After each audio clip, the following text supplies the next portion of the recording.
जो अगला चैप्टर है अपना वो है पादप जगत या वनस्पति जगत।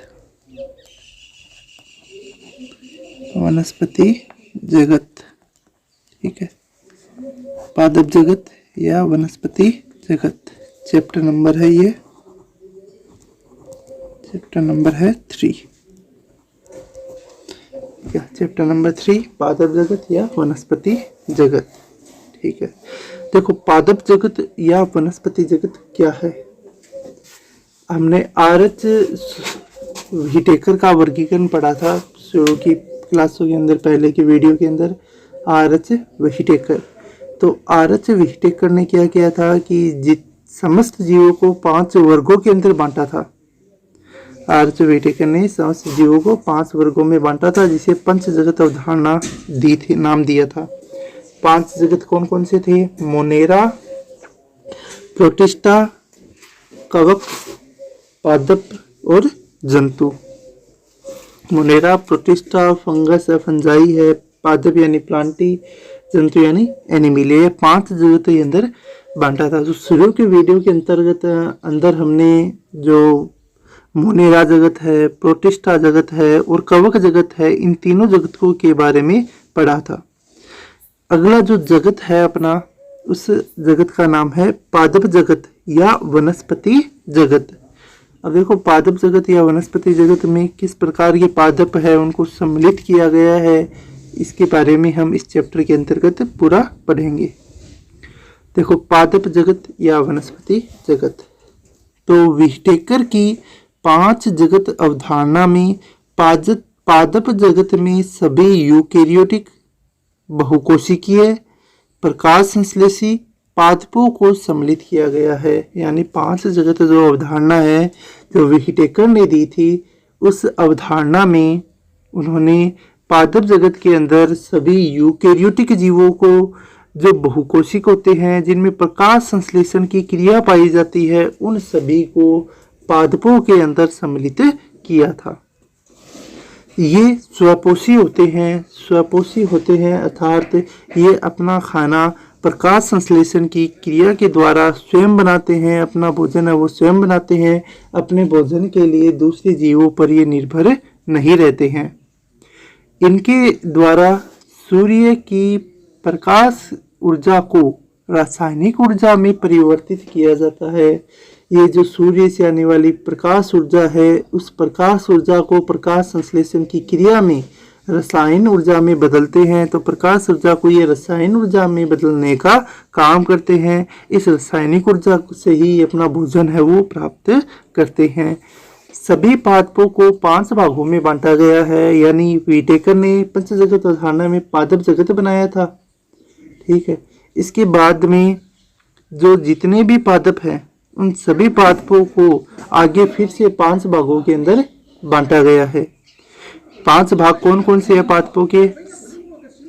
शैवाल, ब्रायोफाइटा, टेरिडोफाइटा, जिम्नोस्पर्म और एंजियोस्पर्म। शैवाल, ब्रायोफाइटा, टेरिडोफाइटा, जिम्नोस्पर्म और एंजियोस्पर्म। तो पादपों को 5 भागों के अंतर्गत विभाजित किया गया है। कौन कौन से 5 भाग है?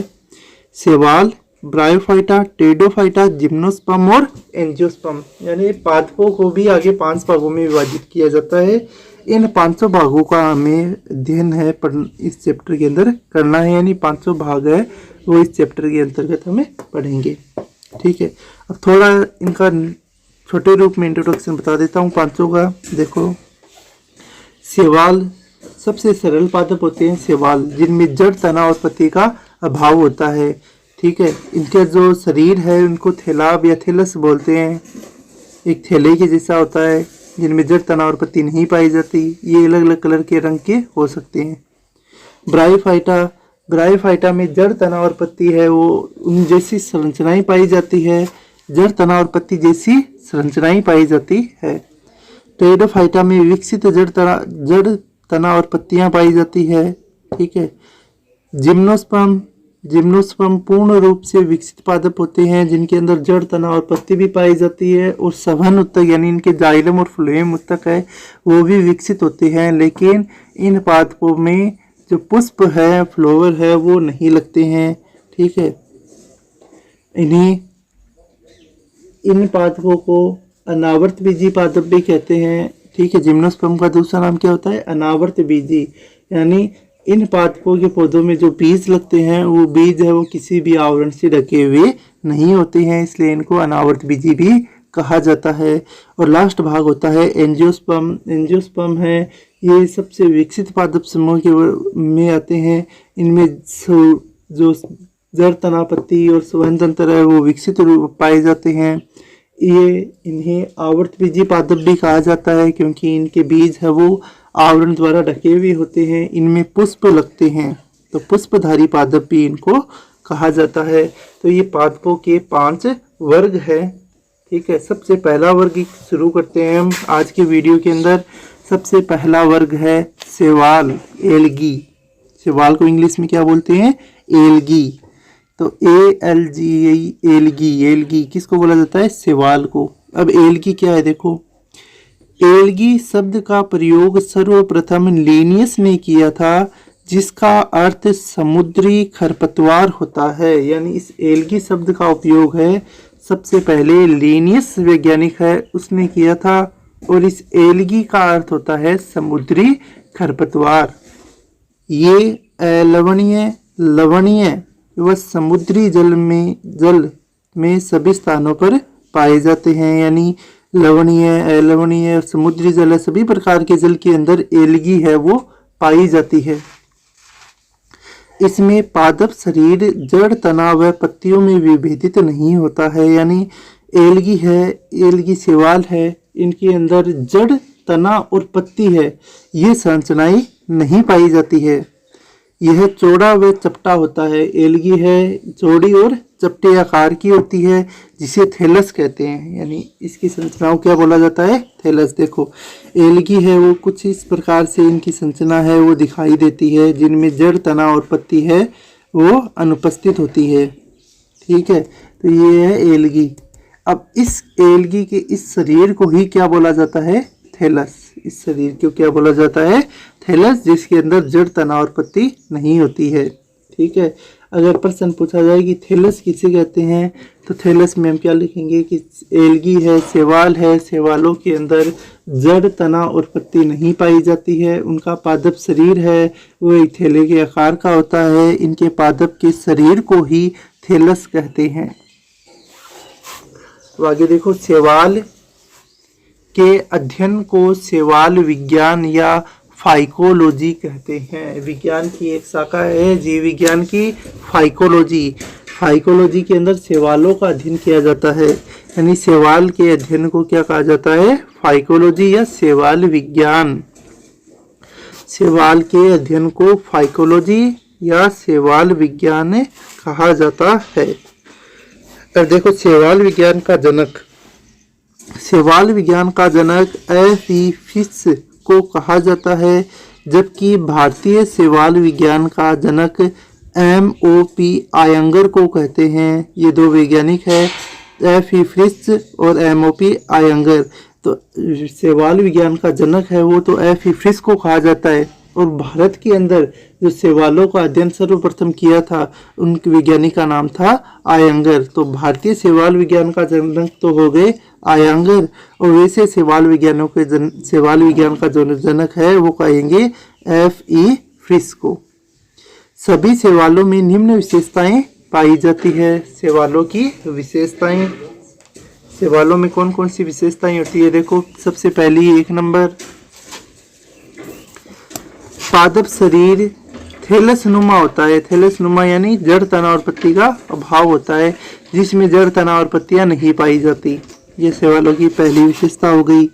दूसरी विशेषता, सभी शैवाल जलीय आवास में पाए जाते हैं। यानी सभी शैवाल है वो केवल और केवल जलीय आवास के अंदर ही पाए जाते हैं। शैवाल है वो जलीय आवास में ही पाई जाती है। ठीक है, कई प्रकार की शैवाल है जो हम अपनी दैनिक दिनचर्या के अंदर देखते रहते हैं। जहाँ पर पानी है वो इकट्ठा रहता है, वहाँ पर एक हरे रंग की सनसना उत्पन्न हो जाती है जिसे हम सामान्य भाषा में काई कहते हैं। तो वह काई है वही शैवाल होती है। ठीक है, पानी के सभी शैवाल वो जलीय आवास के अंदर ये पाई जाती है, जहाँ पर पानी इकट्ठा रहता है, बरसात का पानी इकट्ठा रहता है, नालियों में जो पानी इकट्ठा रहता है, घरों के अंदर जो पाइप है वगैरह है, कुंड है, उनके आसपास में जो पानी इकट्ठा है वहाँ पर यह शैवाल है वो पाई जाती है। इनमें कोशिका भित्ति सेल्यूलोज व पेक्टिन की बनी होती है। देखो शैवाल है वो पादप है, तो पादपों के अंदर कोशिका भित्ति उपस्थित होती है और शैवाल की जो कोशिका भित्ति है वो सेल्यूलोज और पेक्टिन की बनी होती है। शैवाल की कोशिका भित्ति पेक्टिन व सेल्यूलोज की बनी होती है। इनमें संक्षिप्त भोजन स्टार्च के रूप में होता है, संक्षिप्त नहीं है, संचित है। इनमें संचित भोजन स्टार्च के रूप में होता है, यानी शैवालों का जो भोजन है इनके अंदर वो जो भोजन संग्रह करके रखते हैं वो स्टार्च के रूप में संग्रह करके रखते हैं। कुछ में वसा व तेल की बूंदों में भी संचय किया जाता है। कुछ शैवाल है उन शैवालों के अंदर भोजन है वो वसा या तेल की बूंदों के अंदर भी संचय करके रखा जाता है। इनमें हरित लवक पाया जाता है। शैवाल हरे रंग के होते हैं तो इसलिए इनमें क्या पाया जाता है, हरित लवक, जिसमें chlorophyll A B C D E alpha beta व गामा कैरोटीन और जेंथोफिल वर्णक पाए जाते हैं। तो क्लोरोफिल के अंदर अलग अलग जो इनके भाग हैं A B C D E alpha beta और गामा कैरोटीन और जेंथोफिल, ये सभी चीजें हैं वो शैवाल के अंदर पाई जाती है। इनमें जनन कायिक अलैंगिक व लैंगिक विधि द्वारा होता है।